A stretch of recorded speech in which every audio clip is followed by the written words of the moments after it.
Sheikh Mahmud Abdallah Kipengule wakati nakwenda Lamu, katika zawadi nyingi alizonipa alinipa sura hii. Akaniambia sura hii hata kama unataka kwenda kumuomba mtu pesa, soma hii wakati unatoka nyumbani au ushafika nyumba ile pale, yule mtu yule pale yule mtu msomee Bismillahirrahmanirrahim, alam tara kaifa fa'ala rabbuka bi ashabil fil alam yaj'al kaydahum fi tadlil wa arsala alayhim tayran ababil tarmihim bihijaratin min sijil. Rudia mara 7.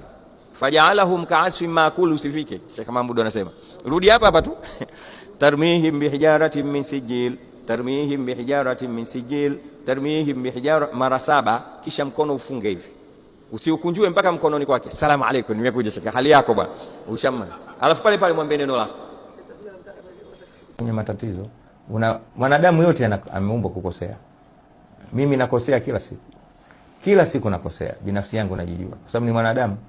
Na kama tunavyosema kila siku, mapungufu ya mwanadamu ndio ukamilifu wake, na ukamilifu wa mwanadamu ni yale mapungufu yake. Hakuna mtu, yani kila mtu anasikilizwa na anarekebishwa isipokuwa Mtume sallallahu alaihi wasallam basi. Lakini yoyote anaweza akarekebishwa, yoyote. Lakini unamrekebishaje mbele za watu? Angalia Mtume sallallahu alaihi wasallam, alikuwa yeye kama hadithi inavyosema ya Anas bin Malik, hakuwa fahashan wala la'anan wala sababan, hakuwa ni mwenye uovu, wala hakuwa ni mwenye kulaani watu, wala mwenye kutukana watu. Wakana yakulu inda al-ma'taba, na alikuwa akitaka kulaumu usema maneno ya mafumbo. Mali sahibukum tariba jabinu, alikuwa anasema maneno hayo, ana nini ndugu yenu, mbona amejitia mchanga usoni? Ukisikia hivyo ujue mbona kakosea. Si wewe nini wewe utaniambia wewe hujui chochote? Hakuna anayejua chochote, si mimi, si wewe unaosikiza, si shekhe yote. Kila mmoja anajua kiasi chake. Wa fawqa kulli dhi ilmin alim, kila mmoja anajua kiasi chake. Lakini sio ndio nafasi tena ya kutukana. Lakini hata dini yetu, masala mengi ya kisheria sehemu kubwa ni khilafu. Masala mengi ya kisheria sehemu ya khilafu ni mengi zaidi kuliko pale walipopatana wanachuoni. Sehemu kubwa sana wameshindana, wametofautiana.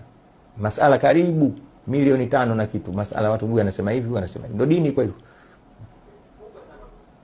Kwa hiyo sio hivyo wanavyofikiria watu.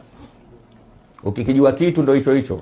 Wewe unajua hichi, mwenzio anajua kingine. Wewe unajua hichi, mwingine anajua kingine. Na mnakaa pamoja, mnasawazishana, mnarekebishana. Sio mambo ya kutukanana na nini. Haya, inshallah tunamaliza hapa. Mwenyezi Mungu atuwafikishe katika yale ambayo kwamba yana kheri na sisi. Atusamee makosa yetu. Mwenyezi Mungu awasamee mashaka zetu na walimu zetu. Wale ambao kwamba wako duniani bado, Mwenyezi Mungu awape umri mrefu, waendelee kutusomesha na kutulea.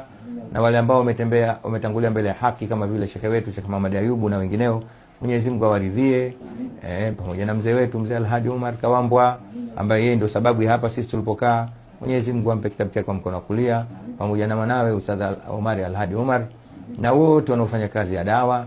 Na sisi Mungu atupe uvumilivu, tupendane, lakini kikubwa tunaiombea nchi yetu. Mwenyezi Mungu aifanye nchi ya salama, ya amani, ya upendo, ya mshikamano.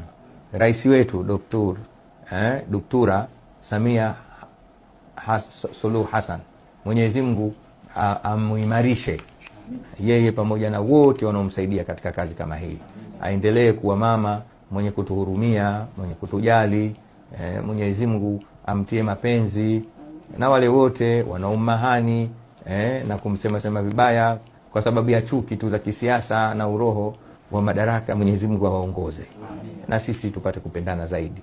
Khilafu zetu za kwenye dini hizi zisiwe sababu na chachu ya sisi kurudi nyuma, bali iwe ni sababu ya sisi kwenda mbele zaidi. Watoto wetu Mwenyezi Mungu awajalie wakuwe katika makuzi ya Kiislamu, wapende dini, watupende na sisi wazee wao, na sisi wazee tuwapende watoto wetu. Wale wenye wake Mwenyezi Mungu awafanye wake zao wawe bora, na wenye ume Mwenyezi Mungu awafanye waume wawe bora. Na kuna kundi kubwa na hombwe la vijana hawajaoa kwa kuogopa maisha, wakina Zumo na wengineo. Mwenyezi Mungu awajalie nao wapate kuoa wakiwa. Na hawa wakina Doto na kina Hussein Msomali, Mwenyezi Mungu awashikie ndoa zao. Kuna mwanetu mmoja hapa anaitwa Saidi, kizaa kila siku anaoa na kuacha. Mwenyezi Mungu amjalie Saidi huyu aoe sasa apate mke wa bora, na wengine wote.